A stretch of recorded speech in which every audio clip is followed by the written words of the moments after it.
Então hoje a gente vai falar sobre esta relação, muitas vezes polêmica, diga-se de passagem, nos meios religiosos como um todo, e também no meio científico, que é a relação entre doenças mentais e obsessão, né? Obsessão espiritual.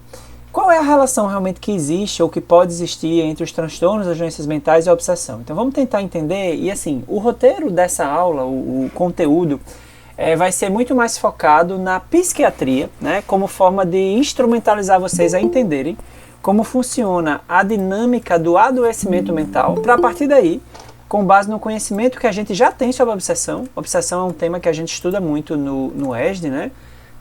Várias aulas ou falam direto ou indiretamente sobre a obsessão. Então, a partir do conhecimento da psicopatologia, a gente vai ter... a gente vai poder fazer essa relação, tá certo? Então, inicialmente, a gente vai falar mais aqui para vocês terem uma visão geral sobre os transtornos mentais. Então vamos lá.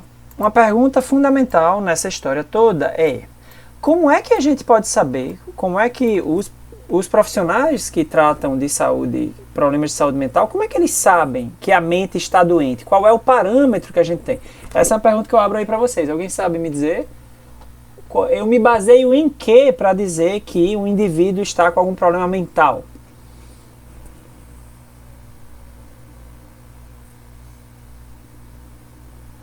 Algum palpite? Nada? Quando ele foge às coisas que é considerado normal no ambiente, Como é? ele começa a...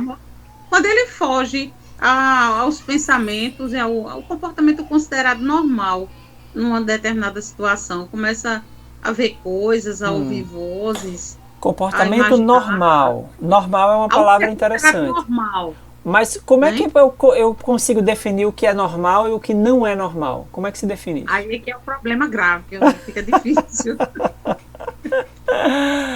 Essa questão da normalidade, pessoal... Oi, pode falar. Como é? O tipo de agressividade também dá para constatar se a pessoa tem um comportamento normal ou não. Não é? Mas com base em quê? Como é que eu vou dizer que uma pessoa está agressiva a ponto de não estar normal? Qual é o parâmetro? Atitudes. Olha, eu não sei dizer não. Pois é, essa é uma questão, na verdade, bem difícil, né?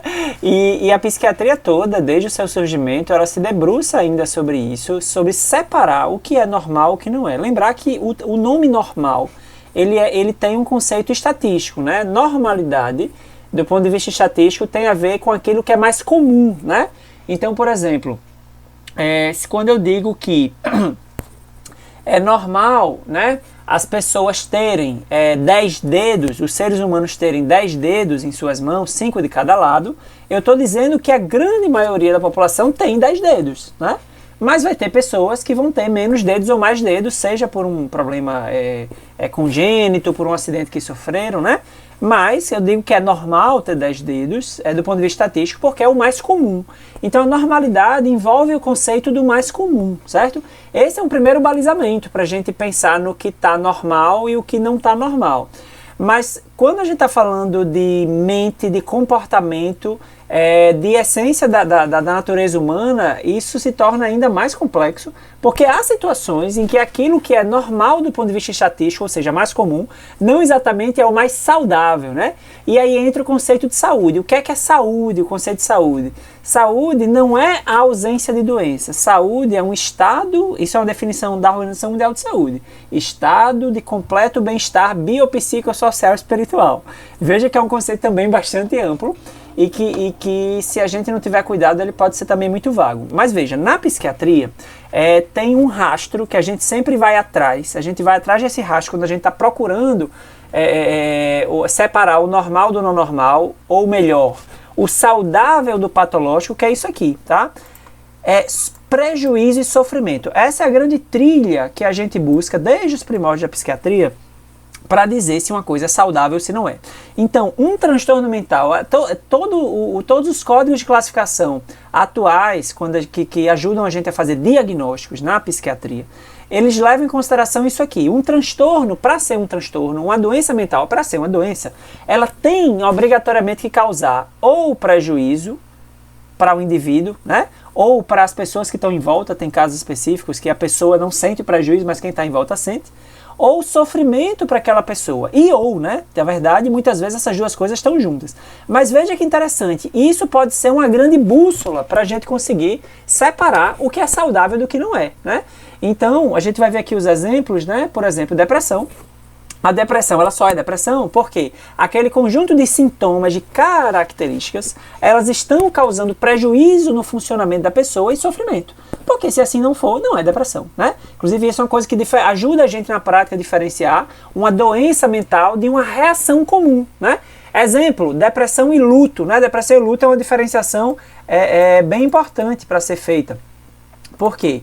Depressão, né? A gente vai falar já sobre depressão melhor, mas depressão é diferente de luto. Por quê?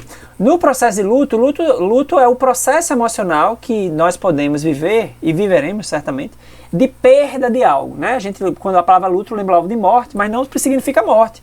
Pode ser uma doença grave, a perda, entre aspas, da saúde, né, por uma doença grave, a perda de algo material importante, a perda de um projeto de vida, algo que não deu certo, a perda de um relacionamento que não deu certo, tudo isso é processo de luto. E no luto eu posso ter sintomas muito parecidos com a depressão, né? E aí uma das formas de diferenciar é o tamanho, a extensão do sofrimento e do prejuízo. E isso envolve inclusive o tempo de sintomas para diferenciar uma coisa da outra, certo? Beleza, então pessoal, essa é uma forma de a gente procurar saber se a mente está doente ou não, prejuízo ou sofrimento. E claro, isso também pode ser subjetivo, porque prejuízo, tipo assim, como é que eu vou medir prejuízo, né? E para cada situação existem alguns parâmetros para a gente ver isso, mas só para vocês terem uma visão geral, tá certo? Beleza, então entendendo essa diferenciação, vamos agora entender uma outra coisa. Cadê? Deixa eu ver se é aqui. Esse aqui mesmo. Muito bem.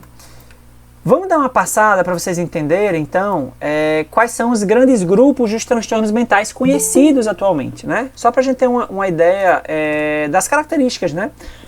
Quando a gente for discutir aí sobre obsessão. Vamos lá. Eu separei alguns grupos, tá? Existem os transtornos, as doenças mentais, chamadas doenças invasivas do desenvolvimento, ou doenças podem ser melhor descritas como do neurodesenvolvimento, certo? O que é que significa isso? Esses são os transtornos mentais que já nascem com você, né? Já nascem com você no sentido de são determinados geneticamente e os primeiros sintomas eles se manifestam na infância, né? Aqui nós temos transtornos bem importantes, cada vez inclusive mais importantes que a gente tem discutido e estudado, como por exemplo TEA e TDAH. Isso são siglas, na medicina a gente usa muito sigla, né? Às vezes para facilitar, mas às vezes atrapalha. O TEA é o transtorno do espectro do autismo. Esse é o famoso autismo, que a gente chama formalmente com essa siglazinha, assim, com esse nome, né? Transtorno do espectro do autismo.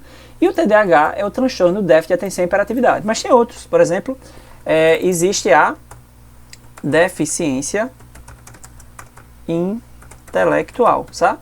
Que nas classificações mais antigas é conhecido como retardo mental, também é outro tipo de transtorno. Esses são transtornos que acometem inicialmente as crianças, obrigatoriamente na verdade precisa começar na infância para ser isso aqui, né? Mas que permanece na idade adulta, às vezes mudando um pouco ali o tipo de sintoma e tudo mais. Esses são os transtornos do neurodesenvolvimento, tá? Não vou entrar em detalhes nas características deles aqui, eu vou detalhar um pouco mais alguns outros transtornos que são mais comuns, não que esses não sejam, mas tem os transtornos mais comuns do nosso meio, que especial interesse aqui no nosso estudo de obsessão, são os transtornos psicóticos, ansiedade e depressão, tá? Vamos chegar neles aqui.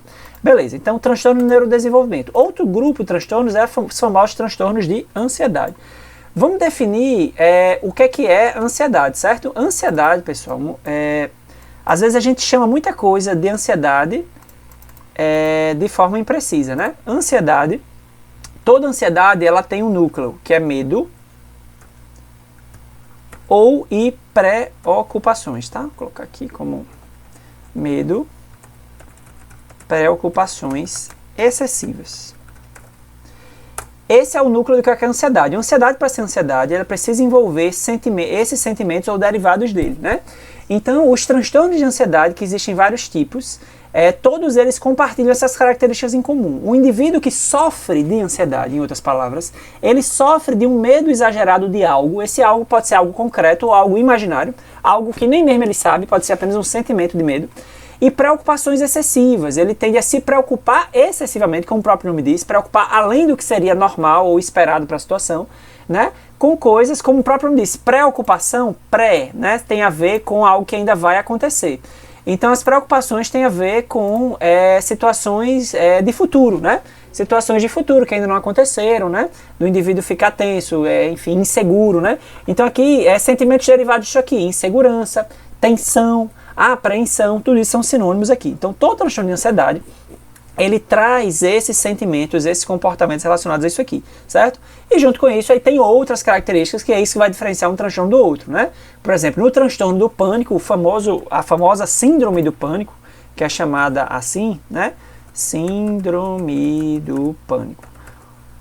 A síndrome do pânico, que tecnicamente chamamos de transtorno do pânico, é o quê? É um tipo de transtorno de ansiedade. O pânico é uma manifestação específica de uma ansiedade aguda, intensa, repentina. Isso aqui também é sinônimo de crise de ansiedade. Eu tive uma crise, um mal-estar muito grande, né? No pânico, você tem um mal-estar bem intenso, assim, é muito ruim. Assim, as pessoas que passam assim, descrevem como uma sensação bem ruim mesmo, bem desagradável, em que você tem muitos sintomas físicos também, né? O coração pode acelerar, você pode sentir um frio na barriga, um frio no corpo, você pode ter uma suadeira, uma tontura, tremor, né? E um sentimento de medo, que algo ruim vai acontecer, a sensação de que você vai desmaiar, de que você vai morrer, né? Então tudo isso pode acontecer num ataque de pânico. E o transtorno ou síndrome do pânico, ele nada mais é que uma sequência de ataques de pânico. É quando aquele indivíduo começa a ter várias crises de pânico ao longo de um determinado período. Isso é o que é a síndrome do pânico, que é um tipo de transtorno de ansiedade. Percebam que isso aqui que eu estava descrevendo tem a ver com medo, ou preocupação excessiva, especialmente medo, né? Mas você pode, por exemplo, no pânico, quando você começa a ter muita crise, você começa a ficar preocupado de ter uma nova crise, né? É o medo do medo, né? Isso gera, inclusive, um bocado de problema. A pessoa deixa de sair de casa, pode deixar de sair de casa por medo de passar mal na rua, né? E aí, tô falando já de sofrimento. Lembra que eu falei? Sofrimento, tô falando já de prejuízo, melhor dizendo. Sofrimento e prejuízo, né? Por que um transtorno de ansiedade é um transtorno de ansiedade? Porque os sintomas de ansiedade que a pessoa está vivendo causam um sofrimento intenso àquela pessoa e causam prejuízo ao funcionamento. Você deixa de fazer coisas que você precisa fazer, você diminui sua produtividade, enfim, você tem uma série de consequências ruins, né, assim, para o seu funcionamento daqueles sintomas. Então esses são os sintomas. Esses são um grupo de transtornos de ansiedade, são um dos mais comuns que existem, né? De todos os transtornos que existem, o grupo de transtornos de ansiedade são um dos mais comuns. Certamente, parte de nós aqui ou viveu, ou está vivendo, ou vai viver algum momento assim mais crítico de ansiedade na vida que pode chegar a definir critério para um transtorno de ansiedade. É algo bastante comum mesmo, certo? Beleza. Próximo grupo, transtornos de humor. Isso aqui é bem importante, porque na verdade também é um dos mais frequentes. E aqui que está a famosa depressão. Depressão é o carro-chefe da psiquiatria, porque nós estamos vivendo uma verdadeira epidemia de depressão. A depressão ela tem aumentado muito a prevalência nas últimas décadas. Sempre foi muito prevalente, sempre foi algo assim comum, né? Dentre os transtornos mentais, a depressão historicamente sempre foi comum. Se fala em depressão, a gente tem registros sobre casos de depressão desde as épocas mais antigas da humanidade, mas muito claramente os casos de depressão e ansiedade, certo? São doençazinhas primas aí próximas. Depressão e ansiedade fazem parte dos transtornos que estão no maior tendência de aumento aí em diferentes países nas últimas décadas. E isso tem a ver com múltiplos fatores. Então, os transtornos de humor, como o próprio nome diz, envolvem alterações de humor. O que é humor? Humor é uma espécie do pano de fundo emocional do nosso dia a dia. É o tom emocional, né? Para ficar mais claro, e quais são os tipos de humor que a gente pode ter alterados, né? Vamos pensar nas alterações. Existe o humor, né? Existe o humor depressivo, certo? Acho que até tem uma figura legal para mostrar para vocês. Tiago. Oi, pode falar. Pode falar. Oi, eu não sei se é nesse grupo, acredito que seja. Eu não sei se eu estou antecipando alguma coisa. Sim. A questão da bipolaridade. Sim, sim. Uhum. É Sim. nesse grupo do humor? Isso, é nesse grupo. A bipolaridade, assim, eu não vou entrar, que é um detalhe técnico, ela tá meio que entre o grupo do humor e o grupo da psicose, que eu vou falar aqui. Mas a gente, grosso modo, a gente considera um transtorno de humor, ainda, pelo menos. Ok. Eu vou falar dela agora, já, depois da depressão. Mas você ia fazer alguma pergunta agora ou não? Não, não, é porque eu conheço algumas pessoas que tratam, né, a bipolaridade, Sim. e aí eu queria saber se de fato ela se caracteriza nesse grupo. Ah, entendi, beleza. Peraí. Muito bem, pessoal, é o seguinte, então vamos até detalhar um pouquinho mais para vocês algumas coisas aqui nesse grupo, certo? Olha só, depressão. Depressão é um estado emocional, sim, que eu estava escrevendo humor, né? Quais são os tipos de humor alterado, tá? Deixa eu escrever aqui num quadro à parte. Humor alterado, para vocês terem ideia. Existe humor triste, existe humor irritado, existe humor eufórico. Basicamente, essas são as 3 alterações de humor que podem acontecer. Perceba o seguinte, dentro daquele conceito que eu dei para vocês, de o que diferenciar o que é saudável do que é patológico, certo? Percebam que na nossa vida, do dia a dia, nós podemos ter momentos de tristeza, momentos de irritação e momentos de euforia. E tá tudo bem, e tá tudo normal. Na verdade, nós precisamos dessa variação. Se a gente não tiver, passar dias e dias e dias sem variar nada o humor, algo está errado. Ou você virou uma planta, né? Ou você tá padecendo de algum outro problema. Porque assim, as variações de humor, elas são normais. Principalmente se estão relacionadas a alguma situação do ambiente. Eu estou reagindo a alguma situação, né? Então, por exemplo, né, quando eu criava um peixe, o nome dele era Francinaldo, o nome do meu peixe. Ele morreu, certo? Um belo dia ele morreu. E eu fiquei muito triste, tá? E assim, porque eu gostava dele, etc e tal. E assim, então a minha tristeza ali não era uma tristeza patológica, era uma tristeza normal para a situação, né? Fiquei triste um dia ali e tal, um tempo, mas depois, ok, ficou tudo bem, né? E irritação também, né? Quando a gente passa por situações na vida, né? Que nos deixam irritados, algo que contraria algum conceito nosso, enfim. Uma série de situações a gente pode se irritar, né? E tudo bem, né? São variações, eu posso irritar e posso voltar ao normal. E eufórico também. Quando eu recebo uma boa notícia, algo dá certo na minha vida, eu fico eufórico. Agora, qual é a questão? O que é que faz diferenciar? É aquela história, ainda dentro daquela ideia de prejuízo e sofrimento. Se eu tenho uma variação muito intensa, ponto número 1, uma variação muito intensa, tipo assim, eu fico triste, tipo assim, meu peixe morreu, certo? Mas eu fiquei numa tristeza profunda, não queria comer, queria me matar, minha vida não fazia sentido. Isso é um pouco desproporcional à situação, certo? Irritação também, né? Se eu ficar, tipo assim, alguém fez uma coisa que eu não gostei no trânsito. Eu começo a chamar palavrão, saio do carro com a faca para esfaquear a pessoa, com a arma para dar um tiro na pessoa. Isso não é muito, assim, não parece ser muito normal, certo? Eufórico, tipo assim, nossa, algo deu certo na minha vida, eu saio loucamente na rua, tiro a roupa e saio gritando, comemorando, não é muito normal, percebem? Então assim, a intensidade, né? A intensidade, a razoabilidade diante da situação é uma coisa que a gente julga, né? Que a gente tenta avaliar para saber o que é que está normal ou não. E daí que vem que os transtornos de humor é justamente quando eu tenho essas alterações de humor de forma inadequada ou por um tempo excessivamente longo, né? Então, o carro-chefe dos transtornos de humor é a depressão. A depressão, para ser depressão, para existir, ela precisa de sintomas, né? Que sintomas são esses? Deixa eu aumentar aqui. Então eu vou só citar aqui para vocês terem ideia das características da depressão. Para uma pessoa estar com depressão não precisa ter tudo isso, tá? Eu preciso ter tristeza, olha aí, humor, né? Lembra que é um transtorno de humor. Então, o carro-chefe, para dizer que a pessoa está com depressão, eu tenho que estar com humor alterado. E o humor alterado da depressão, o humor alterado oficial é o humor de tristeza, humor para baixo. Eu preciso ter tristeza, eu preciso ter uma perda de interesse ou prazer nas atividades, né? É aquele estado de desânimo, né? Tipo assim, de eu não sentir mais prazer ou interesse por coisas que eu gostava, tá? Isso é um sintoma bem importante, tá certo? Esses 2 mocinhos aqui são os mais importantes para o diagnóstico de depressão, tá? Precisa ter um deles, pelo menos, para você estar com depressão. Aí, fora isso, você tem alteração de fome. Você tem também alteração de sono. E quando digo alteração, vejam bem, pode ser para mais ou para menos. Eu posso comer de mais ou de menos, dormir de mais ou de menos. Isso tudo entra dentro do critério, tá certo?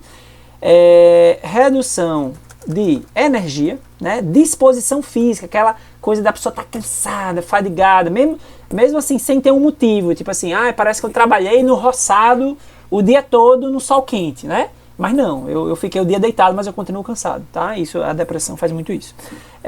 Eu posso ter dificuldades de concentração, envolve também problemas com memória, tá certo? Eu posso ter ideias de culpa e inutilidade, tipo assim, me achar inútil, me achar um lixo, ninguém gosta de mim, né?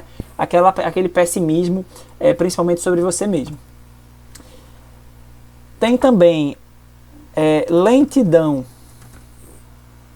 ou agitação, né? Em relação à movimentação, de eu estar muito inquieto ou muito lento, muito lerdo, tá? Isso é uma coisa que quem está de fora às vezes até vê melhor. E tem o que a gente assim mais quer evitar, né? E para quem conhece dos bastidores da vida espiritual, isso fica muito claro, que é suicídio, tá certo? Também é um critério. Então tá aqui a lista. Essa é a lista dos sintomas depressivos, tá certo? Vejam que aqui envolve o núcleo de toda a depressão é questões relacionadas ao humor, ao ânimo, motivação, e que tem uma série de outras coisas que estão muito relacionadas a isso aqui. Se o indivíduo está muito triste, se a vida está sem graça, várias outras coisas vão estar alteradas. A comida vai estar sem graça, pode estar sem graça também, né? O sono fica alterado, a energia é como se a pessoa tivesse bloqueada, né? Com energia bloqueada, eu não consigo fazer as coisas, enfim. A concentração vai estar difícil porque eu não tenho energia mental para pensar, né? Tem todo um sentimento, pensamentos negativos de culpa, né? E o suicídio, percebam, pessoal, o suicídio é algo, a ideia de suicídio, para esse indivíduo que está sofrendo depressão, principalmente quando é uma depressão grave, é algo que é coerente. Percebam, é coerente com aquele momento do indivíduo. E ainda mais com o indivíduo que não tem âncora espiritual nenhuma de espiritualidade, né? Então, assim, isso é uma coisa que a gente discute com os pacientes, tipo assim, ok, né? É compreensível, né, que você esteja pensando nisso, porque você está sentindo isso, isso e isso. A questão o nosso papel é ampliar um pouco a visão da pessoa, mas dizer que, tipo assim, nossa, nada a ver a pessoa pensar em se matar. Não, nada a ver, não, nada a ver. Assim, tem a ver, né? Porque é coerente com esse estado aqui, né? A forma de enxergar o mundo, o humor, ele dá o tom da nossa vida. O humor é uma espécie de óculos através do qual a gente enxerga a vida. Então, se eu estou com o humor para baixo, humor triste, haverá uma tendência de eu julgar o mundo, as pessoas, os acontecimentos de forma negativa. Isso é incrível como isso acontece. O humor influencia muito o nosso julgamento. O humor influencia muito os nossos julgamentos. Certo? Então essa é a famosa depressão. Tá? O que é transtorno bipolar? Tão falado, né? Esse termo ele causa muita confusão. Tá? O transtorno bipolar que faz parte do transtorno de humor, porque como o próprio nome diz, bipolar significa dois polos, né? O transtorno bipolar, existem mais de um tipo de transtorno bipolar, tá? Não vou entrar nesse detalhe técnico aqui, mas a questão é o seguinte, grosso modo, o transtorno bipolar, como o próprio nome diz, bipolar, você tem duas fases de humor, você pode ter duas fases, melhor dizendo, né? Existe dentro do transtorno bipolar, você tem isto aqui, a depressão, que a gente acabou de ver, ou seja, é como se no transtorno bipolar você pode ter também uma depressão, tá? Mas o que diferencia o transtorno bipolar do transtorno unipolar, olha só, isso é uma diferenciação aqui, ó, unipolar. Quando eu digo que a pessoa tem depressão, né, via de regra, eu estou dizendo que a pessoa tem o transtorno depressivo unipolar. Quando eu digo que a pessoa tem um transtorno bipolar, é o transtorno bipolar, né? E isso é o que diferencia. Sendo que o estado depressivo, que é isso aqui, esses sintomas todos, ele pode acontecer tanto no transtorno unipolar como no transtorno bipolar. Então, uma pessoa que tem transtorno bipolar, ela pode ter uma depressão igualzinha uma pessoa que não tem transtorno bipolar, que tem um transtorno unipolar. Mas qual é a grande diferença? A pegadinha da história é o quê? No transtorno bipolar, você precisa ter uma coisa chamada mania. Mania é um estado alterado de humor. É como, do jeito que a depressão dá esses sintomas todos, a mania também dá outros sintomas, que eu vou mostrar aqui para vocês, tá? Deixa eu esconder isso aqui para ficar mais fácil. O que é que a mania pode dar de sintomas? Olha só. Opa. Mania. Mania, para algumas coisas, a gente pode entender, bem simplificando, bem grosseiramente, como o contrário da depressão. Na mania, você tem um humor exaltado. Na mania, você tem também aumento de interesse. Olha só, o contrário, né? A gente estava vendo que na depressão você tem um humor para baixo e você tem uma redução de interesse e prazer. Na mania você tem um aumento de interesse e humor exaltado. Sendo que esse humor exaltado ele pode ser de dois tipos. Ele pode ser eufórico ou irritado. Olha que interessante. Um humor irritado, uma irritabilidade excessiva, né? Pode caracterizar o humor exaltado também. Não precisa só estar eufórico para estar maníaco. Eu posso estar apenas irritado, tá? Aumento de interesse por atividades em geral. Eu tenho também o pensamento mais acelerado. Eu tenho uma fala acelerada. Aumento de impulsos de forma geral. Isso aqui é uma tragédia muitas vezes, porque pessoas que nunca beberam na vida começam a consumir álcool, pessoas que sempre foram recatadas sexualmente começam a ficar extremamente sem filtro, né? Saindo com todo mundo. Pessoas que nunca usaram outras drogas começam a usar outras drogas. Você pode começar a dirigir de forma mais imprudente, enfim, tem uma série de coisas que podem acontecer aqui, certo? Humor exaltado, pensamento acelerado, fala acelerada, aumento de impulsos.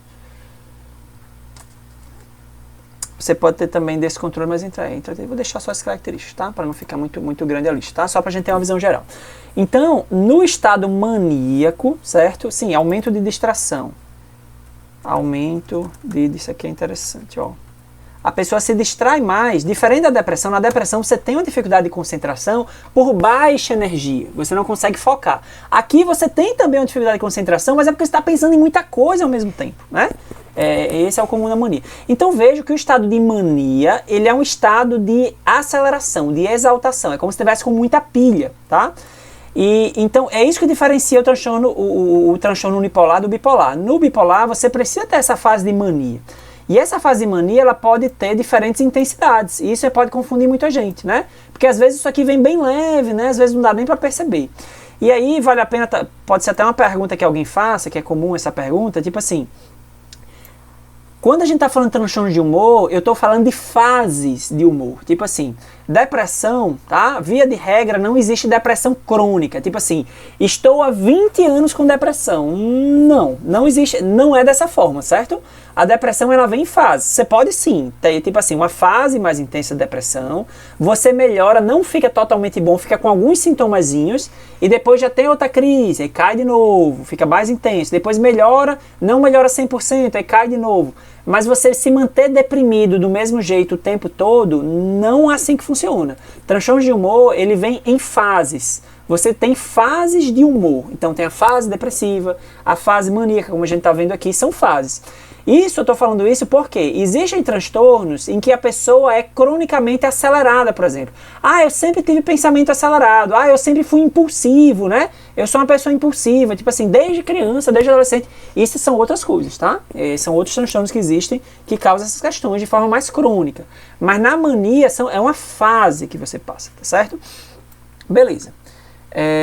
Então isso é um transtorno de humor, tá? Outro grupo de transtornos que também é de muito especial interesse pra gente aqui no espiritismo, tá? São os transtornos psicóticos. O que é psicose? Psicose é isso aqui, tá? Deixa eu tirar aqui, abrir aqui um quadrinho. Psicose é alucinação, delírio, desorganização do comportamento. Opa. Olha só, pessoal, isso aqui. Esses três aspectos, certo? Alucinação, delírio e desorganização do comportamento são características que fazem a gente classificar um determinado estado como psicótico, certo? O que é alucinação? A alucinação é a percepção sensorial de coisas que não estão no ambiente, pelo menos a olho nu, né? A olho visível, não estão materialmente no ambiente, tá certo? Exemplo, escutar vozes que só eu escuto, né? Ver coisas que só eu vejo, sentir coisas na pele que só eu sinto, tá? Isso é a definição de alucinação. Aí vai a pergunta clássica, né? Mas como assim? Né? A mediunidade é exatamente isso, né? Então, assim, aí é que está o grande ponto, tá certo? A mediunidade, assim, o fenômeno mediúnico que o médium experimenta, né? Desde dos seus primórdios, é uma alteração de senso-percepção. É um fenômeno, melhor dizendo, de senso-percepção. Só que o que vai dizer se é alucinação ou não é justamente o caráter patológico. E esse é o nó que a gente tem para diferenciar. Tipo assim, beleza, você está ouvindo uma voz falando com você. Isso é da sua doença mental ou isso é um espírito, né? E simplesmente, não é muito fácil diferenciar uma coisa da outra, certo? Só que uma coisa que ajuda a gente a diferenciar são essas outras questões aqui. Vamos aqui para frente. Ó, delírio. O que é delírio? Delírio é um julgamento falso sobre a realidade, acreditar em coisas que são logicamente impossíveis de existir. Exemplo, né? Eu estou aqui com minha família passeando no parque, eu não tenho histórico nenhum criminal, nunca me envolvi em nenhum problema policial, nunca tive má índole, má conduta, e aí eu passo a crer que tem vários policiais do lado de fora daquele parque esperando eu passar pela porta para me prender, porque eu matei alguém, tipo assim, e eu não matei ninguém, entendeu? Só que eu coloco, como se diz, entre aspas, botei na cabeça a ideia e fico ali moendo com aquela ideia e acredito 100% que aquela ideia é verdadeira, né? Então, assim, existem delírios para tudo que vocês imaginarem. Qualquer coisa pode ser fruto de um delírio, né? Então, assim, por exemplo, um delírio que acontece é você estar na sua casa com sua família e você passar a crer 100%, você acha que é 100% verdade, que a sua mãe quer lhe envenenar, que a sua mãe quer lhe matar, e aí você não quer mais comer nenhuma comida que ela faz porque você acredita que ela vai lhe envenenar, né? Então, assim, os delírios, eles têm um potencial terrível de acabar com a vida da pessoa. Porque vivendo aquela realidade paralela, você passa a acreditar em algo que não existe, você pode ter reações muito inadequadas, né? Porque você está considerando uma realidade que não existe, certo? Desorganização do comportamento é o quê? É tudo que leve a uma alteração de comportamento muito intensa, que gere disfunção na pessoa. Exemplo, agressividade, né? Você se tornar agressivo, começar a quebrar tudo que tem em casa, começar a querer bater nas pessoas, né? Isso tá dentro da desorganização do comportamento. Exemplo, você tirar a roupa e sair na rua pelado, correndo, né? É uma desorganização do comportamento. Exemplo, você ficar no chão, cantando e rodando no chão e passar 3 dias sem querer tomar banho. É uma desorganização do comportamento, né? Então, os estados psicóticos, eles envolvem todas essas coisas. Não é uma coisa apenas dessas, né? Apesar de que o delírio sozinho, algumas vezes, faz diagnóstico de alguns transtornos específicos. Mas, assim, isso é uma coisa, pessoal, que ajuda muito a gente no processo da mediunidade, assim, de tentar separar um pouco, tá? Por exemplo, o médium, quando ele, na jornada dele, né, seja no início ou mesmo quando ele já está ali fazendo as coisas, né, tipo assim, o médium, ele tem muita percepção, né, extrasensorial, tipo assim, e varia de médio para médio, né, que tipo de percepção é. Então, do ponto de vista descritivo, né, se eu pego, por exemplo, eu sou um psiquiatra puramente materialista, não acredito em nada fora da matéria, tudo é explicado pela matéria e beleza. Então eu tô com uma pessoa aqui que essa pessoa tá me dizendo que ela está escutando vozes, que as vozes dizem isso, aquilo, outro, tá? E aí eu já vou taxar, rapaz, isso é alucinação, né? Tipo assim, só ela escuta uma voz que não tem ninguém no ambiente, isso é uma alucinação.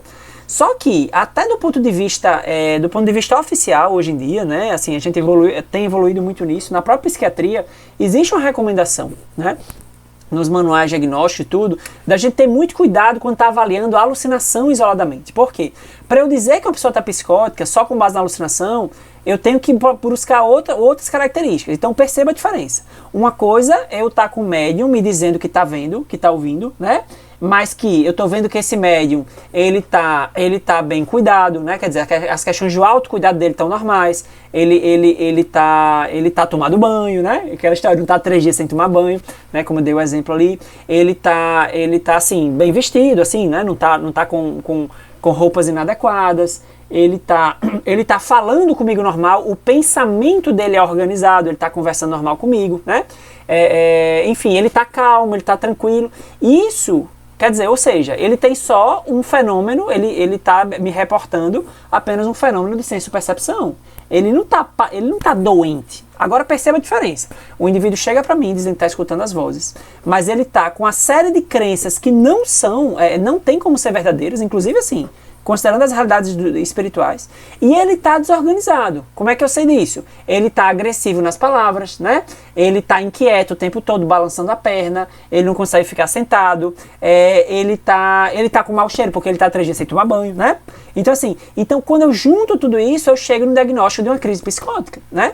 Então, claro, aí entra a questão da obsessão, né? Que a gente vai falar já, mas já adiantando, né? A questão beleza, aquela pessoa está doente, tá? Isso é uma coisa muito importante, tá? Uma mensagem importante dessa nossa conversa de hoje é vocês conseguirem ter essa visão integral. Porque assim, beleza, esse indivíduo aqui na minha frente, ele está adoecido. Por que ele está adoecido? Porque ele tem uma série de características, de sintomas que estão causando prejuízo e sofrimento para ele, tá? Ele está sofrendo com isso. E ele está tendo prejuízo, tipo assim, ele não está dando conta, assim, ele não está tocando a vida dele. Ele está claramente alterado, o funcionamento dele está alterado.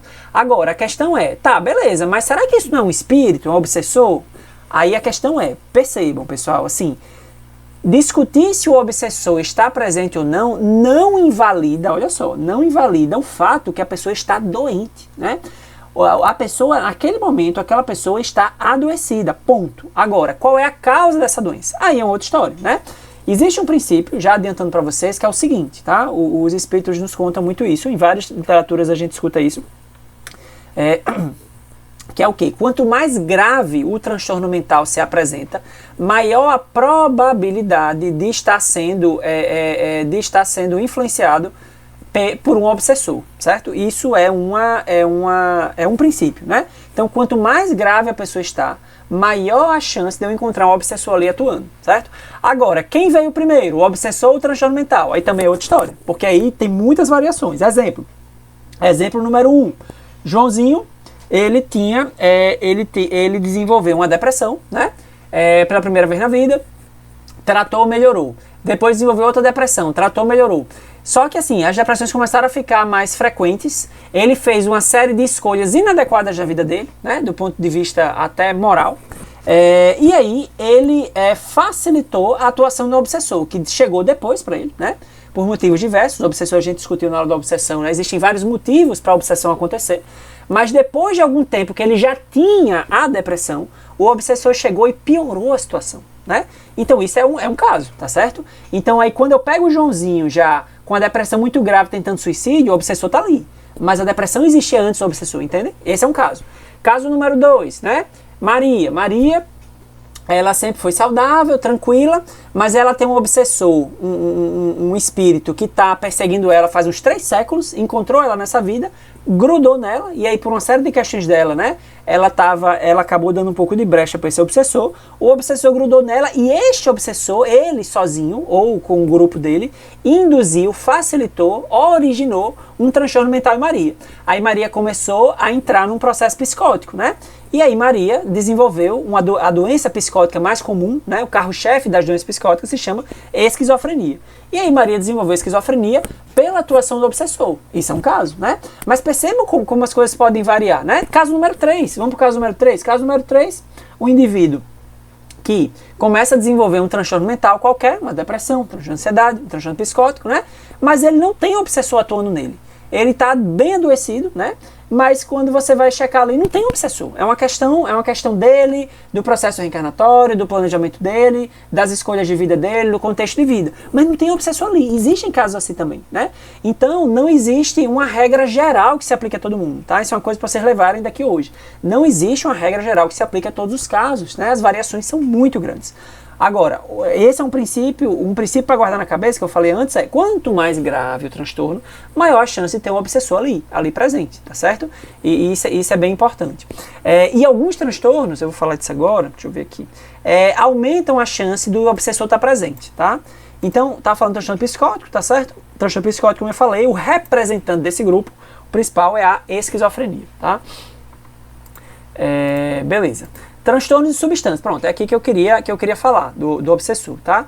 O transtorno por uso de substâncias é a famosa dependência química, né? O problema é ligado ao uso de drogas. E aqui inclui álcool também.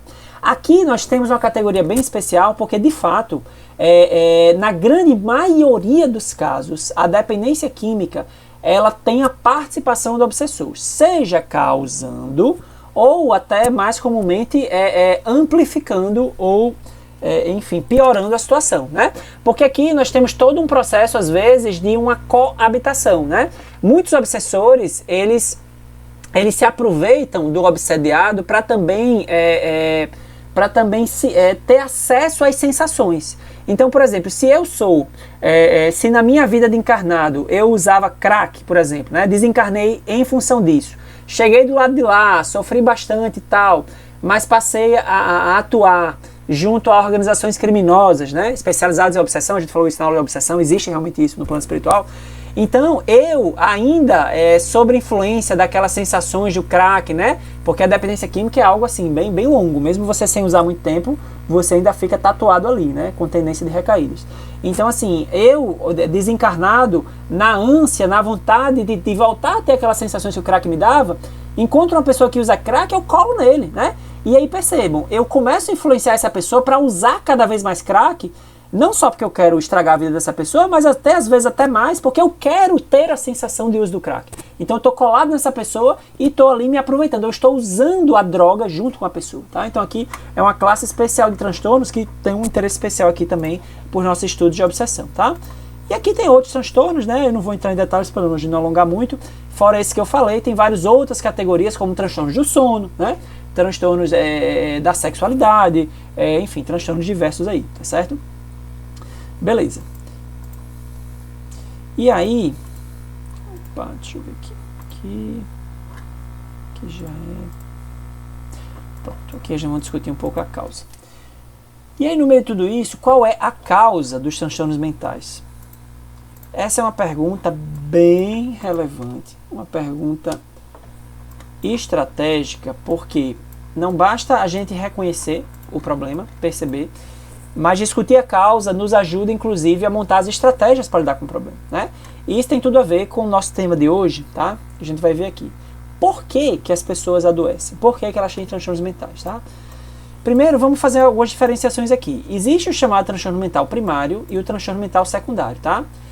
Transtorno mental primário é o grosso dos transtornos. Quando é tudo que eu estou falando aqui, esquizofrenia, depressão, ansiedade, o meu pressuposto é que são transtornos primários. Significa o quê? Que a origem deles, do ponto de vista orgânico, isso aqui é uma visão puramente material, tá? É uma visão puramente material do processo. Do ponto de vista do organismo, os transtornos primários, o problema deles começa no cérebro. Nosso órgão está relacionado aos comportamentos, sentimentos e pensamentos, tá? Então esse é o grosso. Quando eu digo, fulano tem depressão, o meu pressuposto é que é uma depressão primária, tá? O que é uma depressão ou um transtorno secundário, né? Depressão, para dar o exemplo. São transtornos mentais que acontecem com as mesmas características de um transtorno primário, mas são causados por problemas em outros órgãos. Exemplo, você pode ter alterações do hormônio da tireoide e ter transtorno de ansiedade ou depressão por causa disso. Então veja, não tem às vezes nada a ver com questões psicológicas, questões da sua vida, problemas que você está passando ou que passou, simplesmente, entre aspas, né? Simplesmente é um problema lá na tireoide que gera um efeito no cérebro e por isso gera o sintoma. Veja só que interessante. Outro exemplo, você sofre um AVC, né, no seu cérebro. O AVC é quando você tem uma obstrução, um entupimento num vaso que está levando sangue para o cérebro e a parte que é suprida por aquele vaso, né, ela morre, né? É uma espécie de infarto no cérebro, certo? Então, se o AVC pegar alguma área sensível que regula o humor, que regula questões comportamentais, eu posso ter transtornos mentais por causa do AVC. Inclusive, por exemplo, determinados tipos de AVC geram depressões seríssimas, complicadas até de tratar. Então, os transtornos secundários, assim, não são comuns comparados aos primários, né? A grande maioria dos transtornos mentais são primários, mas é algo para ser lembrado. Quando a gente está discutindo causa, né? Inclusive, tem coisas que fazem a gente suspeitar do transtorno secundário e tem que ir atrás, por quê? Porque se eu não souber dessa causa secundária, vai ficar até mais difícil de tratar, né? Então isso é uma primeira coisa para se ter em mente, tá certo? Existe essa diferenciação. Tá, beleza. Mas, falando dos transtornos primários, sempre que eu estou falando de transtornos mental aqui, eu estou falando do primário, né? Existe uma grande diferenciação, tá? Em termos de causa. Basicamente, todo transtorno mental, olha só, todo transtorno mental, ele é causado por alguma dessas duas causas aqui, desses dois grupos de causas. Ou ele é genético, ou ele tem a ver com ambiental, ou o mais comum, ele tem a ver com as duas coisas. O que é genética? Genética no sentido seguinte: tudo que nós temos no nosso corpo, todas as características físicas, desde a cor do cabelo, o formato da mão, cor da pele, é determinado pelos nossos genes. Os genes são estruturas, como se fossem livros de receitas, que estão dentro das nossas células e que determinam, dão o guia para que o nosso corpo seja construído, certo? E é isso que são os genes. E da forma como eles determinam essas características físicas, também vão determinar a forma de funcionamento dos órgãos. E como eu estava falando agora há pouco, o cérebro é o órgão que está correlacionado às nossas questões mentais. Então, se eu tenho algum problema genético na hora quando o espermatozoide do meu pai juntou com o óvulo da minha mãe, né? Todos os meus genes são originados daí, não tem outra origem, né? Tudo que eu tenho de genes vem do espermatozoide do meu pai e do óvulo da minha mãe. Um belo dia, o espermatozoide encontrou com o óvulo, eles se juntaram e formaram a célula primitiva, que é a primeira célula que dá origem a todos os trilhões de células que tem no nosso organismo. E dentro dessa célula tinha os genes, os nossos genes, né? Sendo que nesse processo de juntar espermatozoide com óvulo, você pode ter muita coisa. Você pode ter um espermatozoide com genes defeituosos, né? Você pode ter um óvulo com genes defeituosos. E nesse processo de junção também, você pode ter outros efeitos que surgem. Você pode ter também no processo do útero, você dentro da barriga da sua mãe, por uma série de motivos, da gravidez, de estresse, de drogas que sua mãe usou, isso pode ter danificado os seus genes. E por isso, e esse dano ao gene, se foi a um gene específico ou um conjunto de genes específicos, isso vai determinar alterações no funcionamento do cérebro. Olha só que interessante. E isso, por sua vez, vai determinar alterações comportamentais, né? Então, nós conhecemos que quase todos os transtornos mentais, eles têm uma base genética. Alguns mais, alguns muito mais, outros bem menos. Exemplos de transtornos que são basicamente genéticos, aqueles primeiros que eu falei, do neurodesenvolvimento, autismo, TDAH, deficiência intelectual, são causados pelos genes, ou seja, você já nasce assim, você vem carimbado, né? Agora, o ambiental é o quê? Ambiental é um monte de coisa, é tudo que você vive, inclusive desde dentro da barriga da sua mãe, né? Então, todas as suas experiências, mas já a infância e a adolescência são ainda mais importantes, influenciam a forma como você lida com as coisas, né? A forma como você se regula. Então isso aqui também é um fator muito, muito importante, né? Para a origem de muitos transtornos mentais. Mas onde é que entra as questões sobre do que a gente conhece no espiritismo? As questões genéticas, gente, vamos lembrar, toda a lei da genética, que tudo que sabemos da genética até hoje, a forma como os genes se replicam, né, e tal, toda a lei da genética está submetida a uma outra grande lei, que é a lei da reencarnação, né? Então percebam que a arquitetura que nossos genes determinam para o nosso corpo foi toda planejada. A gente tem que ter muita clareza disso, né? Então, a nossa forma física e a forma como os órgãos funcionam, incluindo a tendência às doenças, não só mentais, mas outras doenças também, tudo isso está no nosso planejamento reencarnatório e segue uma lógica e segue um princípio inteligente e moralmente justo, vale ressaltar, né? Então, quando eu digo que uma pessoa, por exemplo, um indivíduo que tem autismo, né, que é um transtorno genético, ele tem autismo não é porque foi um sorteio, não é porque ele teve azar. Ele tem autismo porque no planejamento reencarnatório dele estava definido que ele ia ter autismo, né? Isso parece algo simples, né? Mas tem uma profundidade absurda, né? Quando a gente consegue internalizar esse conceito, muda radicalmente a forma como a gente enxerga um bocado de coisa, né? Então, assim, tudo que é genético está submetido à lei de reencarnação, tá certo?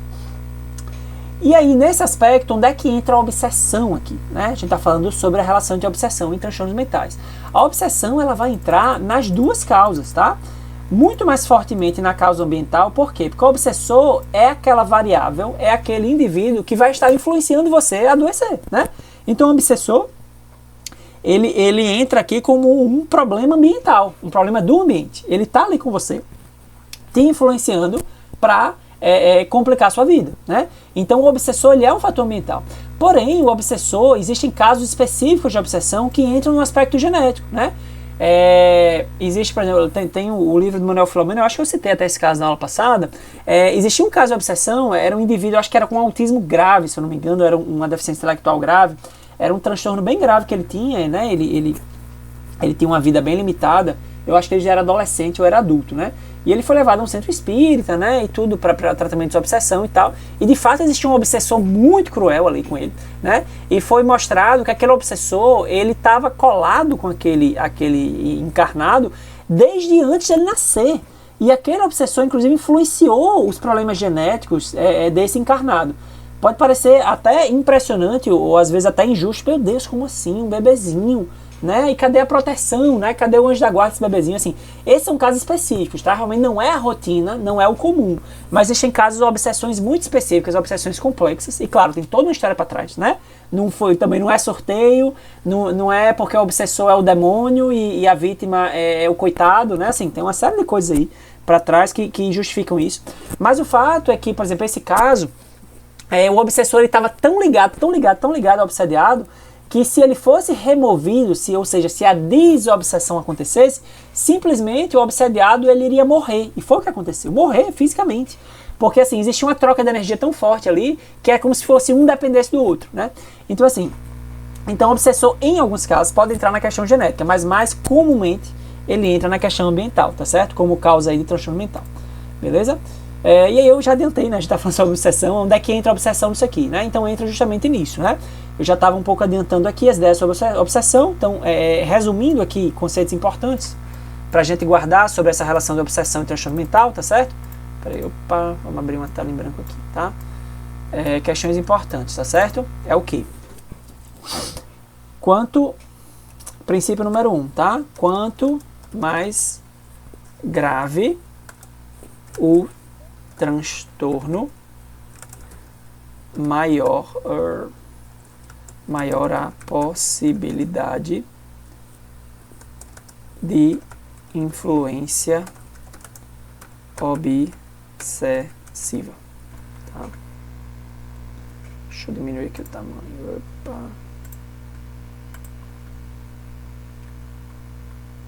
Quanto mais grave o transtorno, maior a possibilidade de influência obsessiva, tá? Isso é um conceito importante que eu estava falando para vocês. Ponto número 2. Obsessão pode ser a causa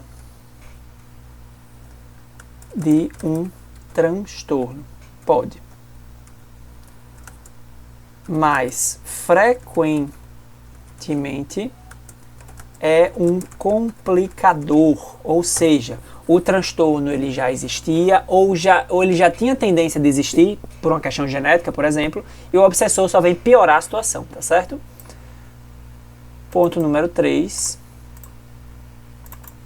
Ponto número 3. Existem transtornos mentais sem qualquer participação de obsessor, tá? Lembrar disso, tá certo? Que simplesmente o obsessor ele não existe, ele não tá ali, tá? Existem outras causas, tá certo? Ok. Tem uma historinha aqui para contar para vocês, mas eu acho que não vai dar tempo, tá? É um exemplo de um livro, depois eu posso passar para vocês direitinho até na próxima aula, tá? É um exemplo, um caso de obsessão, influência, essa relação entre obsessão e transtorno mental. É num livro, acho que pode ser útil na próxima aula, a gente pode retomar essa historinha, tá? Porque eu vou fechar aqui pra gente abrir para as perguntas, porque o nosso tempo já vai, daqui a pouco já vai finalizar, beleza?